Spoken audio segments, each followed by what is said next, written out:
মাদ্রাসাগুলোতে যা শুরু হয়েছে, একটার পর একটা বলৎকার হচ্ছে। এই মাদ্রাসাগুলো বন্ধ হওয়া দরকার, মাদ্রাসাগুলো বন্ধ হওয়া দরকার। শুনে খারাপ লাগছে, একটা মাদ্রাসা হতে গেলে সুনির্দিষ্ট অনুমোদন নিয়ে, দায়িত্বশীলদের অনুমোদন নিয়ে, যিনি শিক্ষক হবেন তার শিক্ষকতা করার যোগ্যতা আছে কিনা বুঝে শুনে তারপরে একটা মাদ্রাসা হওয়া দরকার, ঠিক না? একটু কোরআন পড়তে পারে, কোরআনের হাফেজ হয়েছে, একটা মাদ্রাসা দিয়েছে। ঢাকা শহরে যতগুলো বিল্ডিং, ওই বিল্ডিংয়ে যত ফ্ল্যাট আছে, ফ্ল্যাট ভাড়া করে একটা মাদ্রাসা হয়, ঠিক না? প্রিয় ভাইরা আমার, আমাদের দেশে প্রাইমারি টিচারদের একটা ট্রেনিং সেন্টার আছে, কি জানেন না আপনারা? আমাদের স্যার আছে এখানে, ট্রেনিং সেন্টার আছে না, ওই যে পিটিআই। প্রাইমারি বাচ্চাদের শিক্ষার জন্যও রাষ্ট্র তাদেরকে ট্রেন আপ করে কি করে না? ট্রেন আপ করে। আমাদের দেশের মাদ্রাসাগুলো, এটা দুঃখের সাথে বলছি, আমরা ইসলামের পক্ষে, মসজিদ মাদ্রাসার পক্ষের মানুষ আমরা সবাই, ঠিক না? জোরে বলেন ঠিক কি না? আমরা কি মাদ্রাসা মসজিদের বিরুদ্ধের লোক না পক্ষের লোক? পক্ষের লোক। তবে সেটা পরিকল্পিত হতে হবে। ওই মাদ্রাসায় একটা বলৎকার হলে, একটা খুন হলে গোটা ইসলামের পরে কথা বলার সুযোগ পেয়ে যায়, ঠিক না? তারা কথা বলে যে মাদ্রাসাগুলোতে কি হচ্ছে। এই মাদ্রাসাগুলো সুপরিকল্পিতভাবে হওয়া উচিত। আমার এই আলোচনা মিডিয়াতে যাবে। ওলামায়ে কেরাম যারা রয়েছেন, যারা সিনিয়র ওলামায়ে কেরাম, দায়িত্বশীল ইসলামী স্কলার, আপনারা সংগঠন করেন, দায়িত্ব নেন। একটা মাদ্রাসা হতে গেলে অনুমোদন হয়ে তারপর মাদ্রাসা হতে হবে, ঠিক কি না? ওই টিচারের ট্রেন আপ করাতে হবে। সে নিজেই, এই যে বনশ্রীতে একটা মাদ্রাসার ঘটনা, এই যে কালকের ঘটনা না, একটা বাচ্চা খুন হয়েছে না? এখানের যে শিক্ষক, সে একদম অল্প বয়সের একটা ছেলে, বিশ্বজয়ী হাফেজ আব্দুল্লাহ আল মামুন, খুবই অল্প বয়স। হাফেজ হিসাবে সে ভালো। আরে ভাই, হাফেজ হিসাবে ভালো হতে পারে, কিন্তু প্রতিষ্ঠান চালানোর জন্য তার মেকানিজম, গভর্নিং বডি, ম্যানেজমেন্টের জন্য তো একটা আলাদা স্কিল, দক্ষতার দরকার আছে না নাই? এগুলো দুঃখজনক। রাস্তায় যেমন অটো চালাইতে গেলে ড্রাইভিং লাইসেন্স লাগে না? অটোর যারা ড্রাইভার, ওদেরকে লাইসেন্স আছে, ওই গাড়ির লাইসেন্স আছে। অটো পাইলেই হ্যান্ডেল ধরবে, চালানো শুরু করবে। এদের যেমন লাইসেন্স নাই, ওই ড্রাইভারের লাইসেন্স নাই। এদেশের অনেক মাদ্রাসা আছে যে মাদ্রাসার লাইসেন্স নাই। মাদ্রাসা হওয়া ভালো, অপরিকল্পিত হওয়া ভালো নয়, ঠিক কিনা বলেন? পরিকল্পিত হওয়া ভালো।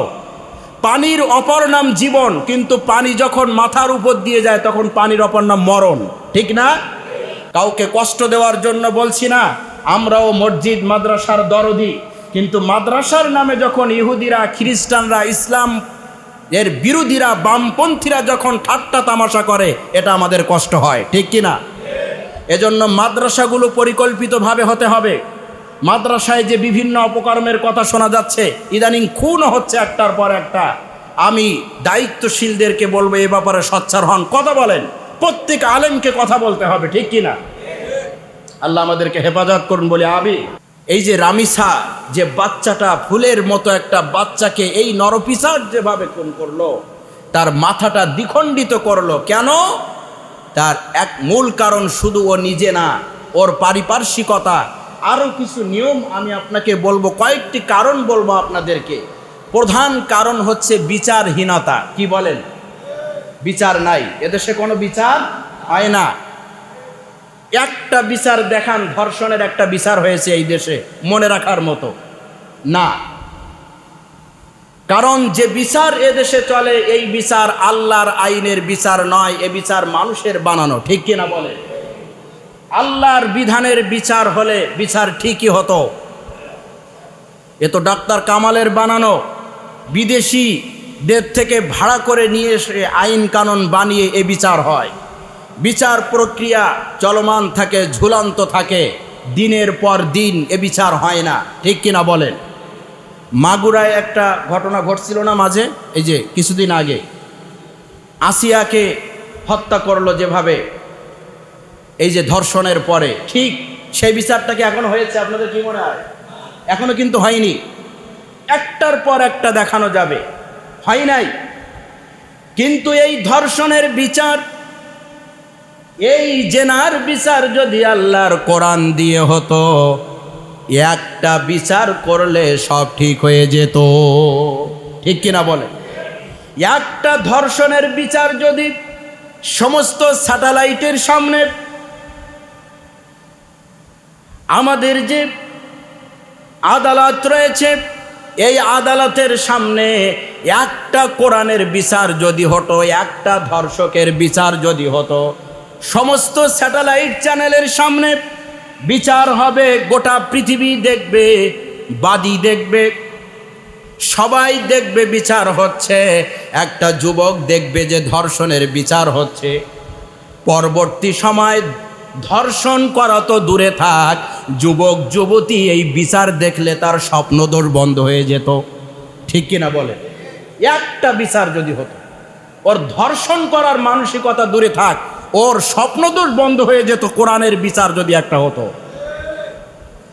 কোরআনের বিচার হয় না বলেই এই বিচারহীনতার কারণে, মানব রচিত এই বিচারের কারণে আজকে এই অবস্থা। কখনোই হাজার মিছিল মিটিং যাই করেন না কেন, কাঙ্ক্ষিত মানের শান্তি আমরা পাবো না। এই বিচারহীনতা আমাদের কাঙ্ক্ষিত শান্তি দিতে পারে না। সুখ পাবে না, দুঃখ যাবে না কোনো কালে, ভাইরে সুখ পাবে না, দুঃখ যাবে না কোনো কালে, আল কোরআনের রাষ্ট্র সমাজ কায়েম না হলে। ঠিক না ভাইরে? সুখ পাবে না, দুঃখ যাবে না কোনো কালে, আল্লাহর দেয়া জীবন বিধান কায়েম না হলে, আল্লাহর দেওয়া রাষ্ট্র বিধান কায়েম না হলে কখনোই শান্তি আসবে না। এবার বুঝে থাকলে বলেন মুসলমান, এ জমিনে আল্লাহর কোরআন দিয়ে বিচার হোক, আমরা চাই কি চাই না? আল্লাহর কোরআনের বিচার হবে, জেনাকারকে প্রকাশ্যে শাস্তি দিতে হবে, সবাইকে আওয়াজ তুলতে হবে। প্রিয় ভাইরা আমার, এই বিচারহীনতা, এই অবস্থা, মানব রচিত এই বিধান মানুষকে শান্তি দেবে না, এটাই বাস্তব। রব্বুল আলামিন তার হাবিবকে বলেছেন, ওয়া নিহকুম বাইনাহুম বিমা আনজালাল্লাহ, হে রাসূল আপনি বিচার করুন আমি যা নাজিল করেছি তা দিয়ে। সুবহানাল্লাহ বলে। সূরা আল মায়েদা রব্বুল আলামিন বলছেন যে ওয়া নিহকুম বাইনাহুম বিমা আনজালাল্লাহ, রাসূল বিচার করো আমি যা নাজিল করেছি। আরেকটা আয়াত আছে, রব্বুল আলামিন বলেন ওয়া আনজালনা ইলাইকাল কিতাবা বিল হাক্কি লিতাহকুমা বাইনান নাসি বিমা আরাকাল্লাহ, হে রাসূল আপনি বিচার করুন আমি যা নাজিল করেছি যেভাবে আপনাকে বলেছি। সুবহানাল্লাহ বলে। আল্লাহর কোরআনের বিচার, চোরের হাত কাটার একটা আইন কার্যকর হলে এদেশের সব চোর ঠিক হয়ে যেত। ঠিক না? সব চোর পার পেয়ে যায়, একটা বিচার হয় না। এই বিচারহীনতার জন্য দায়ী হচ্ছে আমাদের রাষ্ট্রের কিছু দায়িত্বশীল। এরা মুখে যা বলে কাজে তা করে না। ঠিক কিনা বলে? এই স্বরাষ্ট্রমন্ত্রী নির্বাচনের আগের বক্তব্য ছিল আমরা মদিনার কায়দায়, মদিনা সনদের কায়দায় আমরা দেশ চালাবো, বলছিল না? এই মন্ত্রী গতকাল বলছে কোরআনের আইনের যখন চতুর্দিকে একটা দাবি উঠেছে যে আল্লাহর বিধান অনুযায়ী বিচার হোক, আমরা তাই বলছি না সবাই? এই রামিসার বিচার কোরআন দিয়ে হোক, আমরা চাই না? এই কথা যখন দাবি উঠেছে, গতকালকে প্রেস ব্রিফিং করে বলেছে এই বিচার অর্থাৎ আল্লাহর আইনের বিচারটা মধ্যযুগীয় বিচার। চিৎকার দিয়ে বলুন নাউজুবিল্লাহ। আল্লাহর আইন বিধানকে হেয় প্রতিপন্ন করে এটাকে মধ্যযুগীয় বিচার বলেছেন। এটা কোনো মুসলমান বলতে পারে না। ঠিক কিনা বলে? কিসের মধ্যযুগীয় বিচার? কোথায় গেল সেই আপনার মদিনা সনদের রাষ্ট্র চালানো? রসুল মদিনা সনদ যেটা চালাতেন কোরআন দিয়ে না এই এরকম মানুষের আইন দিয়ে? কোনটা দিয়ে? কোরআন দিয়ে। কথা বলার সময় হিসাব কিতাব করে বলা দরকার। এই জাতীয় দায়িত্বশীলদেরকে বলবো, আপনারা তো প্রোটোকলে থাকেন, আমরা তো 24 ঘন্টা আমাদের সন্তান নিয়ে বিপদের মধ্যে, একটা ভয়ের মধ্যে থাকি, ঠিক না? কোনো নেতার বাচ্চা কাচ্চায় সমস্যা হচ্ছে না, একটার পর একটা লাশ পড়ে সাধারণ জনগণের, ঠিক কিনা বলেন? তারা রাষ্ট্রীয় প্রোটোকলে থাকে, রাতে ঘুমাইলে পাহারা, বেঁচে থাকলে পাহারা, বাথরুমে গেলে পাহারা, তারা সব সময় প্রোটোকলের মধ্যে থাকে। আপনারা যা বললেন এটা ইসলামের সাথে যায় না, এটা মধ্যযুগীয় বলে হাসি তামাশা করার অধিকার কোনো মুসলমানের নাই, ঠিক কিনা? রব্বুল আলামিন বলছেন, আমার আইন নিয়ে, বিধান নিয়ে যারা ঠাট্টা বিদ্রুপ করে এরা আর সব হতে পারে, ইমানদার হতে পারে না। কি হতে পারে না? আকাফারতুম বাদা ঈমানিকুম। আমি সবাইকে বলবো, এই যে বিচারহীনতা, ধর্ষণ, খুন, রাহাজানি যা হচ্ছে, এ শুধুমাত্র ধর্ষক দায়ী না, এর জন্য দায়ী অনেক মানুষেরা, ওই সমাজ, ওই রাষ্ট্র ব্যবস্থা, ঠিক কিনা বলেন? বিচারহীনতা একটা মূল কারণ। জাহিলিয়াতের যুগে সন্তানকে জীবন্ত পুঁতে ফেলতো শুধু কি ওই ব্যক্তি এই কারণে করতো যে ওই সমাজ মেয়ে হলে তাদেরকে অপমান করত, এই কারণে, ঠিক কিনা বলেন? আজকে যদি সঠিক বিচার হতো তাহলে এই দুঃসাহস তারা দেখাতো না। 2 নাম্বার যে কারণ আজকের আমাদের এই পরিস্থিতির, সেটা হচ্ছে ব্যাপকভাবে অশ্লীলতা বেড়ে যাওয়া, যৌন সুশ্রুড়িমূলক যে কার্যক্রমগুলো, জেনা বেবিচার ব্যাপক বেড়ে যাওয়াতে মানুষের মধ্যে এই প্রবণতাটা, পশুত্ব ভাব তৈরি হয়েছে, ঠিক কিনা বলে? পদ্মাহীনতা, বৃষ্টি হচ্ছে, মহিলারা বাহিরে, যুবক যুবতী মহিলারা বাহিরে গোসল করতেছে, কেমন লাগে? নাউজুবিল্লাহ বলবেন না? বৃষ্টি হচ্ছে, রাস্তায় দাঁড়িয়ে মহিলা গোসল করে, এটা কোনো মুসলমানের সমাজ হয়? বলেন, কথা বলেন না কেন?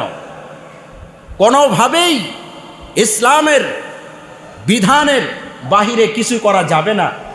আমি দায়িত্বশীল যারা রয়েছেন তাদেরকে বলবো, অশ্লীলতা, বেহায়াপনা, সমস্ত যৌন সাইট আছে যত, ওই যে কি যেন বলে, ইউটিউব সাইডে, অনলাইনে যত ধরনের এই সাইটগুলো আছে, সরকার যদি চিন্তা করে যে আমি সবগুলো বন্ধ করে দেব, সম্ভব, ঠিক কিনা? সরকার চাইলে কিন্তু সম্ভব। সকল জেনা বেবিচারের ওয়েবসাইটগুলো বন্ধ। এগুলো দেখছে একটা যুবক, তার ভিতরে তো একটা পাওয়ার আছে না? তার মাথা খারাপ হয়ে যাচ্ছে, নেশা মাদকের সাথে জড়িত হওয়ার কারণে একটার পর একটা খুন করছে, আমরা দেখতে পাচ্ছি, ঠিক কিনা বলেন? এগুলো যদি বন্ধ করা যায়, এই খুন, এই রাহাজানি, মানুষ হত্যা বন্ধ হবে। এই কারণগুলো আমাদের ফাইন্ড আউট করতে হবে, প্রত্যেকেই দায়ী হতে হবে। একটা যুবক যখন মাতাল হয়ে থাকে, ওর তো আর কোনো ব্যালেন্স থাকে না, ঠিক কিনা? এই যে রামিসাকে খুন করেছে, বলা হয়েছে ও মাতাল, ও জুয়া, ফ্যান্সিডিল, বিভিন্ন ইসের সাথে জড়িত হওয়ার কারণে এই অপরাধ করেছে। কাজেই অশ্লীলতা, বেহায়াপনা, এইগুলো বন্ধ করতে পারলে এই খুন রাহাজানি বন্ধ হবে। আমার ভাইয়েরা, মানুষের মধ্যে মানুষত্ব বোধ নষ্ট হয়ে গেছে, মানুষ আর মানুষ নাই, ঠিক না? মানুষ আর মানুষত্ব বোধ আমরা দেখেছি ছোটবেলায়। আর এখানে অনেক সিনিয়র মুরব্বীরা রয়েছেন, আগে দেশে পত্রিকায় যদি একটা খুনের খবর আসতো, অনেক বাড়িতে চুলায় রান্না হতো না, টেনশন করতো, মানুষ আবার খুন হয়, কেউ খুন করতে পারে, এমন হতো না আগে? বলেন, মানুষের মধ্যে মমতা, ভালোবাসা, এগুলো ছিল, এই মানুষত্ব বোধ আগে ছিল, এগুলো সব চলে গেছে। মানুষের মধ্যে পশুত্ব ভাব চলে এসেছে। এই কোরবানির মধ্য দিয়ে আমরা সকল পশুত্বকে জবেহ করতে চাই, পারবো না ইনশাআল্লাহ? প্রিয় ভাইরা আমার, কোথায় বলবো, দুঃখের সাথে বলতে হয়,